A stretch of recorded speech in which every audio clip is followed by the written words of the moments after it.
Welcome to day 5 of my Valentine series. Today we will be painting a cute frosted cupcake. I'm using a kneaded eraser on a simple outline so that the pencil marks aren't so harsh. I used diluted yellow ochre for the cake that's not frosted and just did a light coat all over. I'll use a more concentrated version of that color to lightly outline the cake. And then I go back in with a damp brush and soften all the edges. With each new layer, I'm removing some of the water.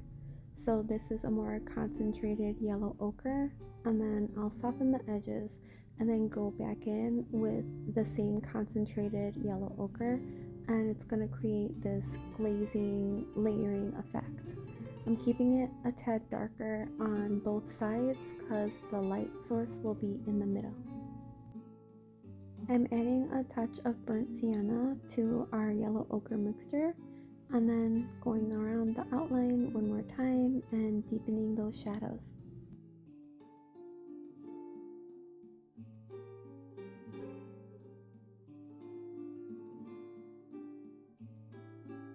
The rest of the cupcake is going to have a base layer of a very light baby pink, so I used quinacridone rose and I highly diluted it just to make a very soft base layer for the frosting, the hearts, and the base. I want to create dimension in the shadow color that I'm using for the layers of frosting, so I'm mixing Pyrrole Scarlet with Cerulean Blue, and it will make this nice lavender shade, and I'll add quinacridone rose to it, so the color will be a little bit more complex and noticeable as a shadow.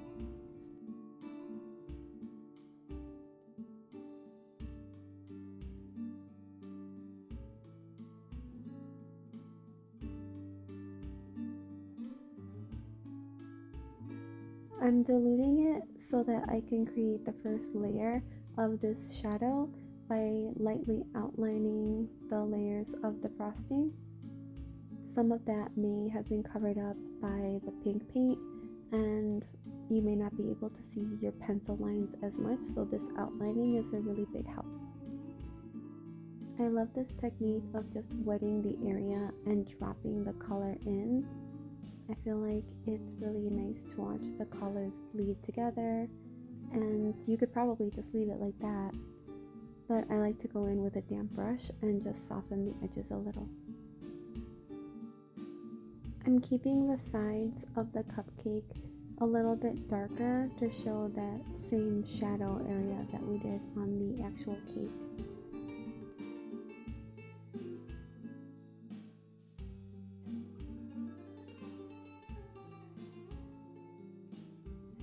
Once I'm done with that first layer, I want to dry it fully before starting on the next mid-tone. So I know that I'm going to be needing a darker shadowy color for the red, so I mix that up first, just using the complementary green, sap green, with the Pyrrole Scarlet. That'll be used for later. In the meantime, I'm using a diluted Pyrrole Scarlet to fill in all the hearts, outlining them first, heavier on the outside, and just blending them out inward.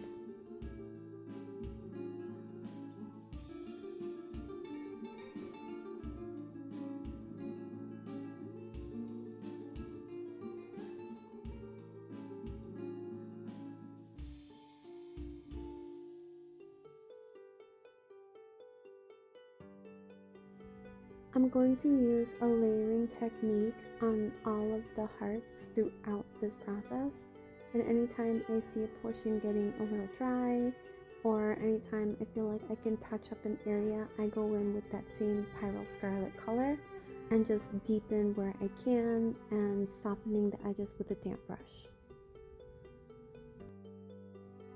I started going in with the wrapper at the base first, but then I thought it would be better to completely dry it first. So I lifted the paint that I put down and then I dried it, did another layer on the hearts, and then I could get started on the wrapper.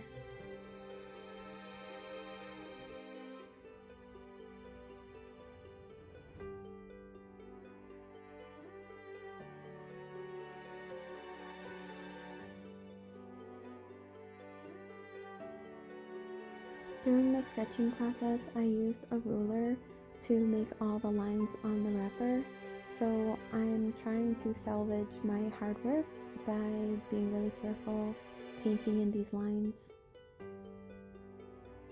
Once I'm done filling everything in, I can finally use that darker shade that I made with the Pyro Scarlet and Sap Green. So I'm using that to add shadow on the outsides of the hearts and also add a tiny little shadow on the right side of the hearts. I'm adding a little pop of color anywhere I can with the big heart or the small little hearts on the cupcake by adding touches of Pyro Scarlet or even a little bit of that quinacridone rose mixed with the Pyro Scarlet. For the alternating stripes on the wrapper, I had a little bit of fun by just wetting the area and then dropping in my quinacridone mixture, and it was nice to see how it blended, but I wound up blending it out with a damp brush and the color dispersed pretty evenly.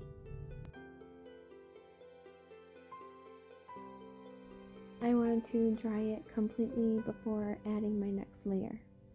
So there's going to be a shadow coming from the bottom up. So I took my diluted quinacridone rose and just completely filled it in, and then took a damp brush and faded it out. I did that for the very top, and I used that same mixture to add a little bit more dimension to those shadows along the frosting edges.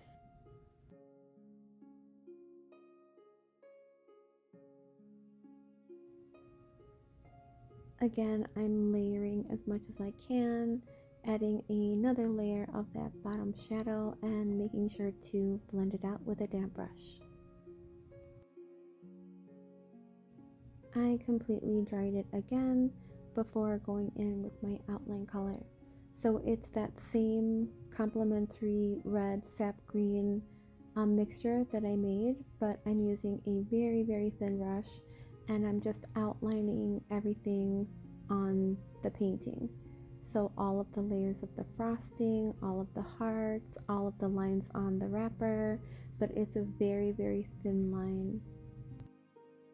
Once I'm done with the outline, it's time for the cast shadow.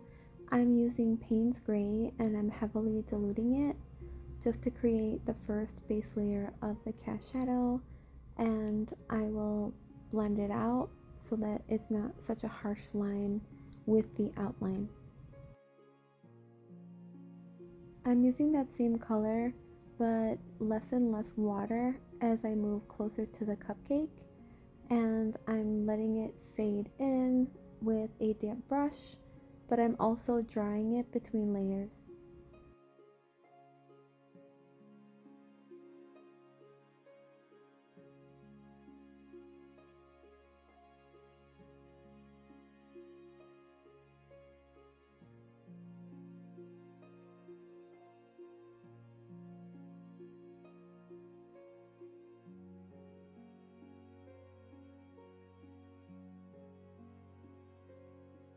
Once I'm completely happy with how my cast shadow turned out, I'm going to completely dry it, and then I'll go in with my bleed proof white so I can add highlights. I'm adding touches of white on the heart and on the bottom layer of the frosting and on the small hearts throughout the cupcake. I'm just making sure to blend it out with a damp brush.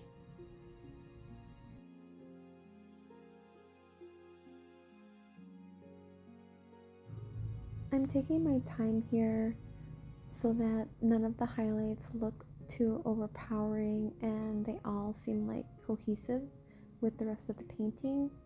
But then once I feel like they're all blended out, then it's done.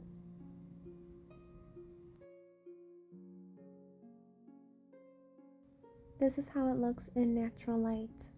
I hope you had a good time painting with me, and I hope to see you in the next video.